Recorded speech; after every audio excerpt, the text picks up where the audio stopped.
Nigerian Institute of Medical Research is, of course, the foremost medical research institute in the country.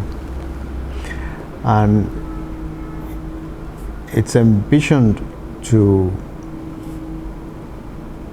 provide a leading edge in medical research and other related fields, investigate various diseases, the causation, provide adequate surveillance, investigate what's going on in the community, and by so doing help to improve or contribute to the improvement of health services within the various communities. And towards achieving this goal, NIMR is supposed to not only conduct research but also develop human capacity in the various areas. In addition, NIMR is expected to relate not just with the community but our universities and other research institutes, both locally and internationally, and ultimately relate with various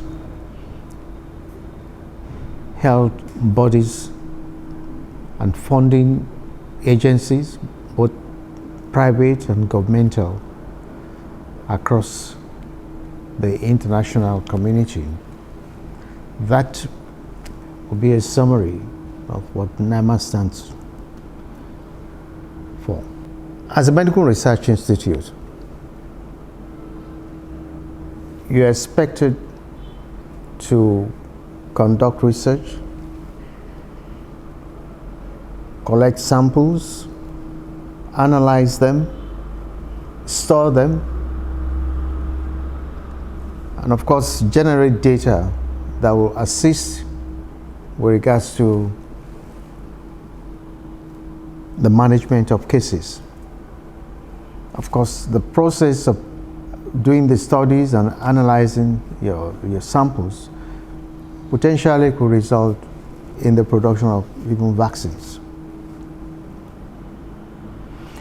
Because of this very important nature of the job of NIMR, you expect constant and uninterrupted power supply. If you don't have constant power supply, you run the risk of losing your samples, your reagents, because most of these things are temperature sensitive. We have a biobank where you have samples being kept. If you don't have the right temperature, if you have prolonged power outage, you are in trouble. You will lose everything. And when you consider the fact that over 95% of researches are funded by foreign donors, foreign agencies, you cannot afford to lose those materials. Even the equipment that we have, most of them were provided by foreign donors. And there are those equipment that need to be constantly working. There are those that require a particular temperature within the room they are contained in. So both your reagents, your materials being analyzed, your equipment are very temperature sensitive. And it should not be too difficult to explain to anybody why you need to have constant power supply, why the facility needs to enjoy constant power supply. I came into a system. I recall in August, apart from an outstanding bill of about 36 million, The bill that came in August was about 49 million. I asked, they said, oh, but hey, they just introduced this thing. By the way, it might interest you to know that the budget for 2024, with respect to electricity, the budget for NIMR was 20 million. Now you have a bill of 49 million, that about August. September, about 48 million. I had to invite the business manager for discussion. I was even planning to go to his office. One young man. In fairness to him, came, and I smiled most of the time, even though I observed this level of arrogance. And I explained, I went to town. I had some other people here. But it was like, take it or leave it. If you don't pay us some money in the next 1 week, we'll disconnect you. We were scavenging, looking for how to pay this bill. Of course, I discussed with my minister and even appealed to, around that time was when government said teaching hospitals and universities will get about 50% rebate. And we're wondering how NIMR could benefit from it as a research institute into medicine. NIMR is also involved in training postgrads, masters or PhD people wanting to do their postgraduate degree in various universities. They come to NIMR because of the equipment that you have. And I say to people that the kind of equipment that we have in NIMR surpasses what you'll find in any other institution.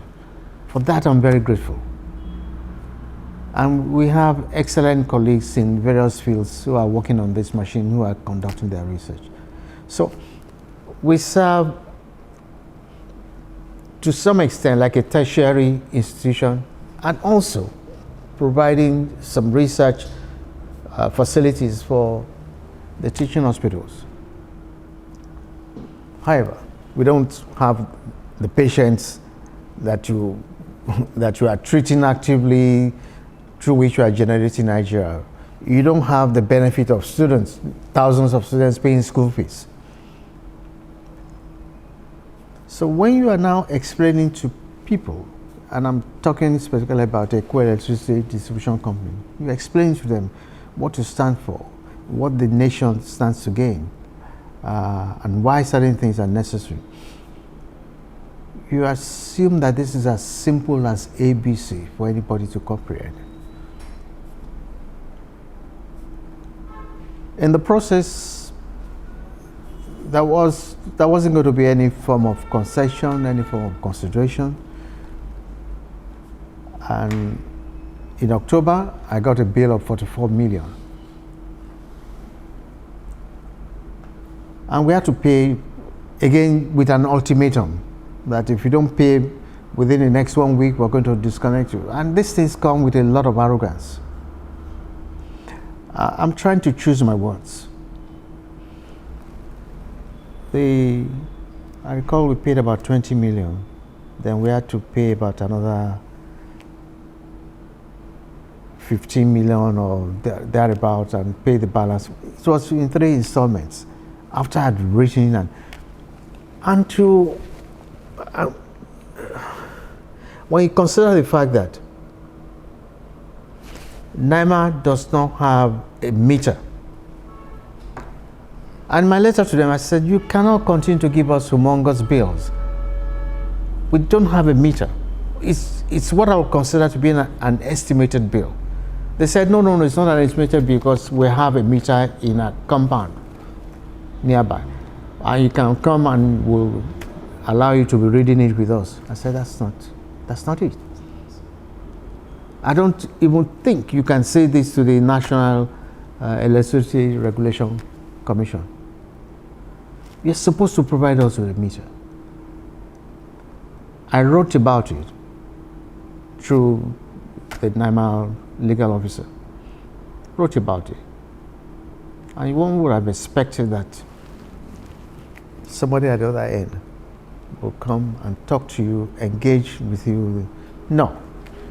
I think it was the second time we wrote that the business manager came here, one young man, and was saying, but why do you need a meter? You don't need one. It's going to be unnecessary expenses. I said, but that's for NIMR to consider, not you. We wrote the third letter asking for a meter. Nope. Those letters were not replied. No response. And when that happened, I asked that a fourth letter be written, telling them that since you have not done anything, of course somebody had whispered to me that they won't provide you with a meter. If anything, they will frustrate it. And I was trying to link that up with what I had from the business manager who was saying, oh, but you don't need a meter. You just keep accepting whatever we send to you. So that fourth time I said, let's be written to them. We had gotten in touch with some metering companies. Metering companies supposedly registered with Electricity Distribution Company. And we said, look, we are going ahead to install a central meter in NIMR, in addition to providing prepaid meters in all residential areas within NIMR and all laboratories.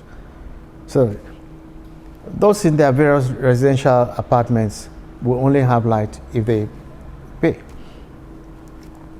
The laboratories, they have their respective votes. They will pay for the power they consume. And we made sure we copied the National Electricity Regulation Commission. Again, no response. But on our part, we are going ahead. And like I said to some people, I'm ready to go the whole mile over this matter. I must also add that to show our commitment, we at a point in time instituted power rationing within NIMR premises. All the residential areas by 9 a.m. we shut down the power supply because we expect that we would have gone to work, except for those who have house help with small children who are not in crèche or whatever, who are in the house. But we shut down and we provide them with power again at about 4 o'clock. So, and we explained again to our colleagues in the various laboratory and offices, when you're going out, switch off. If you feel you don't have to use your air conditioner, don't use it. Switch off the light. We told security people so that they go around. In other words, we were even looking inwards to see how, but it might interest you to note that it was only only 1 month, I believe that was in October, that we had about 34 million. And we thought that, oh, okay, maybe that was having an, by the time we got to November, it was about 44 million or thereabout again. So you start wondering. So even with load shedding, nothing is going on. And all this just reinforces the fact that you feel that some shenanigans is going on. We've been trying to see how we can explore other alternative power supply. Now, all these bills they've been giving to us, we've had to be asking our foreign donors, funders for research, to assist us. But again, there's a limit to what you can get from from the outside to see how some of the grants can in addition fund alternative power supply. I've had to talk to some other governmental agencies, and it's like we're not getting anything. But I've tried to intensify discussions with foreign funders to see how they can help us with alternative power supply. And God knows that if, while I'm here, we get power supply through other means, then the electricity distribution company or the national grid will be a backup, period. Like I mentioned, we've had to be asking foreign funders to assist us. With respect to, and again, when you ask people to assist you, there's a limit to what they can do. You cannot be going to them every month. You cannot be asking your researchers that you have to force the foreign funders to include money for alternative power source or to pay some local electricity bill. Now, I'm still waiting, and I remain very optimistic that the people above me will respond at some point with regards to including NIMR as one of the beneficiaries of the 50% rebate. More so that we don't operate like a typical hospital with patients to generate the IGR.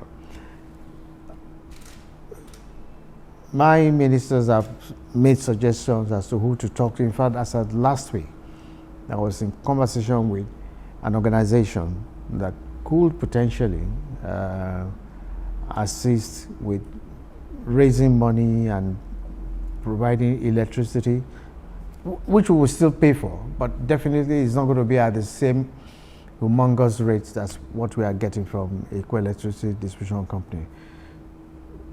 So I remain positive and hopeful that something will be done. Like I said, NIMR has been involved in a number of research activities. Talk about Lassa fever, dengue, Ebola. As a matter of fact, when COVID came, NIMR was the first local center to characterize the genetic makeup of the virus. And at the same time, NIMR developed the test kit for COVID. Other test kits developed include the ones for hepatitis B, hepatitis C, even monkeypox. Has NIMR really benefited from this financially? The answer is no. Because again, the perception is that NIMR is supposed to be a research center, not a commercial center. So you make discovery, you put things together, you are supposed to pass it on to another agency or another body in the private sector that will commercialize it. But I've raised all these fundamental issues, and I believe they're going to be addressed. NIMR is actively involved in disease surveillance, like the viral hemorrhagic fevers. Not just within our environment, but outside. Like in Delta State, Asaba, there are 2 local governments where surveillance studies are constantly ongoing with regards to Lassa fever, and other hemorrhagic viral diseases involving the liver. NIMR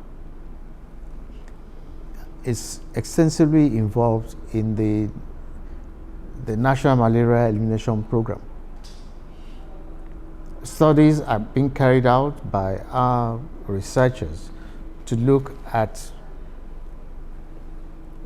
the vectors referring to insects that carry certain disease agents. In this case, the Anopheles mosquito that carries the Plasmodium parasite. What sort of vectors do you have spread across the country? What time do they normally bite? Is it during the day or during the night? Do they prefer to be outdoors or do they prefer to be indoors? What about resistance to the malaria parasite? So these are some of the areas where you have NIMR been actively involved in with regards to the health of the average Nigerian. The truth is that those things are groundbreaking themselves. But there's a particular one that I want to mention, and again, it has to do with malaria, where a particular vector not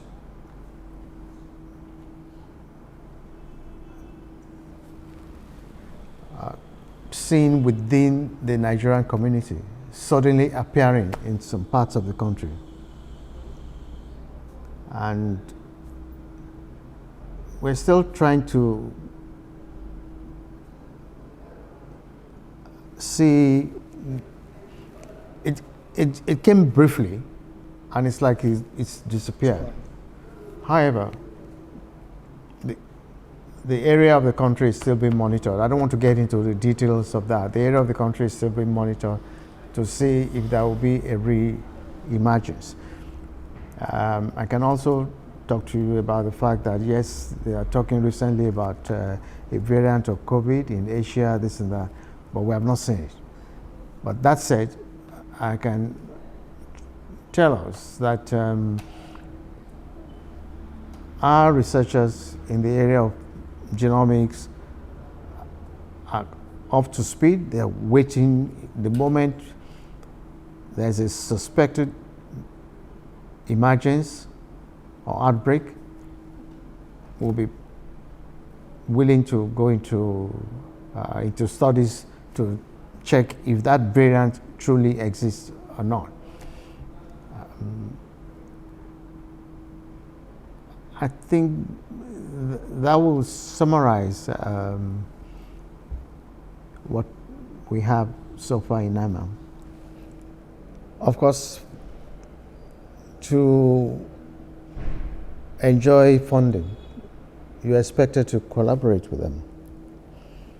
NIMR has been working closely with Bill and Melinda Gates, the World Health Organization, the West African Health Organization,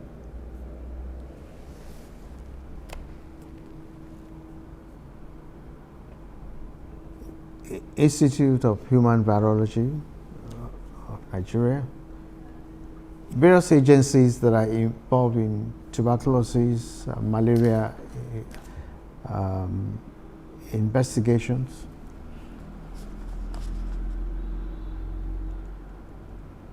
Some individual universities like Cambridge, the London School of Tropical Medicine and Hygiene, another university that NIMR has been actively involved with for over 5 years is Emory in the US.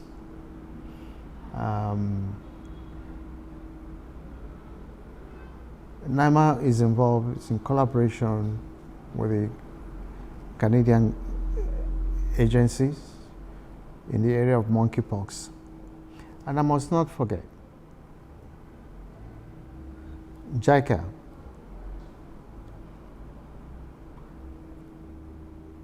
the Japan governmental initiative that has been actively involved not just in areas of research, but particularly with regards to human capital development. Right now we have 2 of our staff having the PhD program through JICA.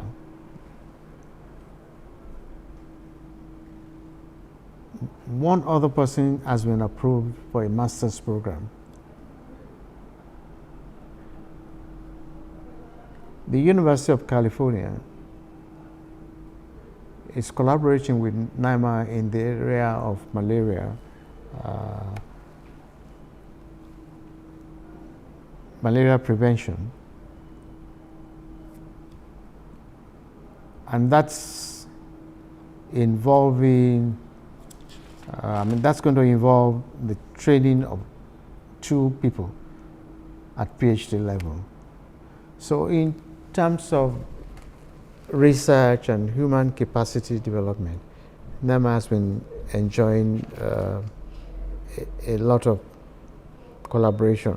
However, I would like to see a situation where more funding will come from our government.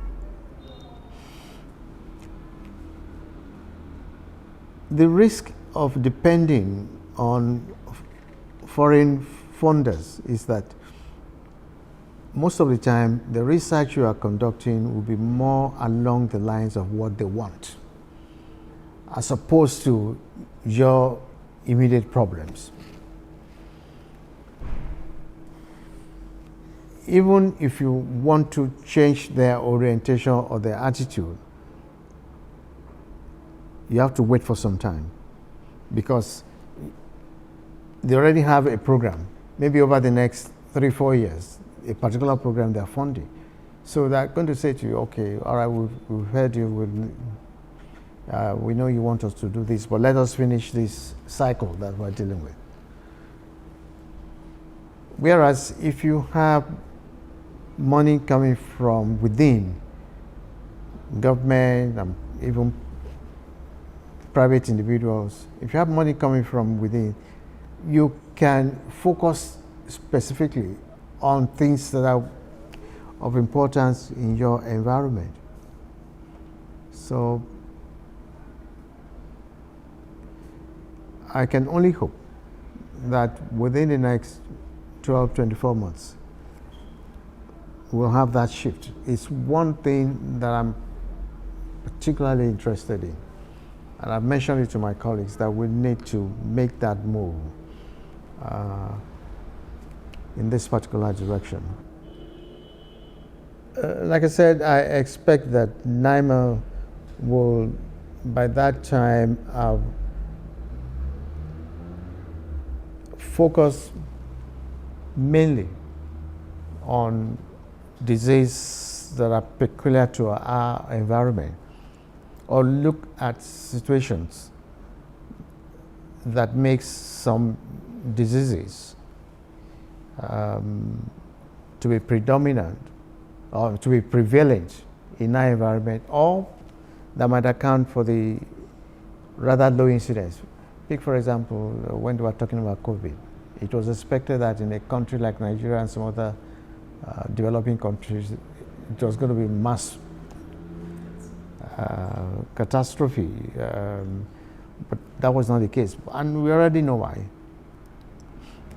Certain genetic makeups were identified in our environment that made people to be less prone to developing the severe form of COVID. But that said, I expect that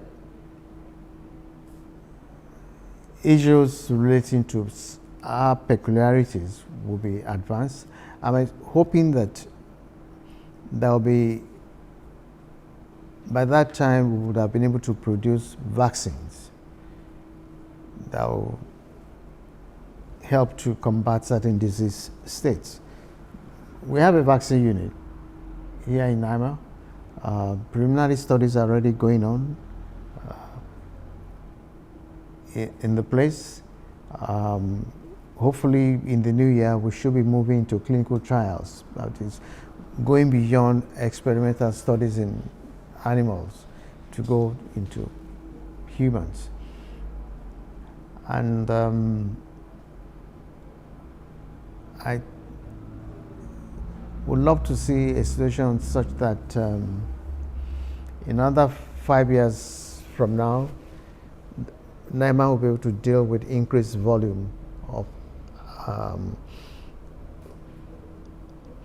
annulates.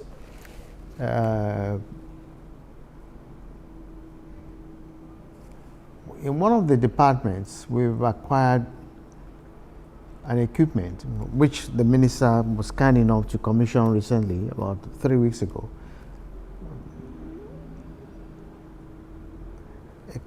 A machine that is capable of analyzing almost 10,000 samples per day, moving away from the present capacity of about 2,000–3,000 samples or less. And again, this equipment was donated by USAID, powered by Roche, also assisted by other agencies, non-governmental agencies. I expect that we'll see more of these things. And I'm also hoping that working with our scientists and others from outside, we'll be able to further analyze the samples that are currently in a biobank and generate data on certain disease peculiarities in our environment. That's a lot to do, that's a lot that we can achieve. Well, I will not want to speak for any country in particular, but with regards to HIV vaccine in Nigeria, I'm yet to get into the know with regards to production of such or the availability of such. But that said, I can tell us that a lot of research is going on here in NIMR with regards to HIV. You have up to almost 10,000 people that are affiliated in a way with NIMR. With regards to monitoring the viral load, monitoring their progress, monitoring their health status generally, even monitoring youths and adolescents. Some have been monitored right from the time they were infants, particularly where some of them lost their parents. NIMR has been involved in monitoring and taking care of some of those people.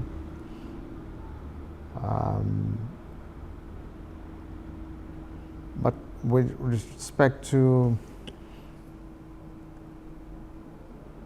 the use of vaccines to prevent or manage such conditions, I'm not any center in Nigeria that is doing that. But we'll continue to do whatever we have to do.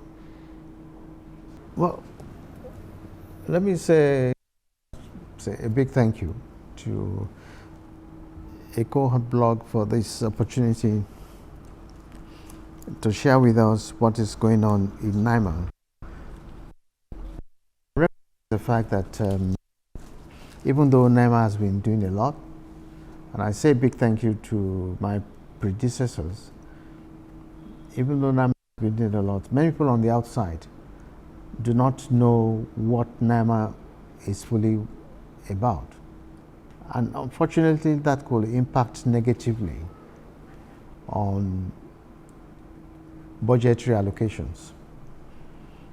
So I hope Ekohotblog will be able to assist in educating our legislators, because at the end of the day, they are the ones that will approve the budget, what you are going to spend money on. And if they don't approve it, there's nothing you can do. Whatever we do inside this place, if the average man on the street cannot relate to it, then we're wasting our time.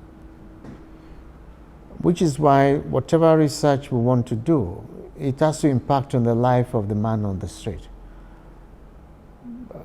Personally, I'm not interested in any esoteric research that would not translate to improving the life of the man on the street. So I hope we'll be able to achieve that in the new year. Thank you.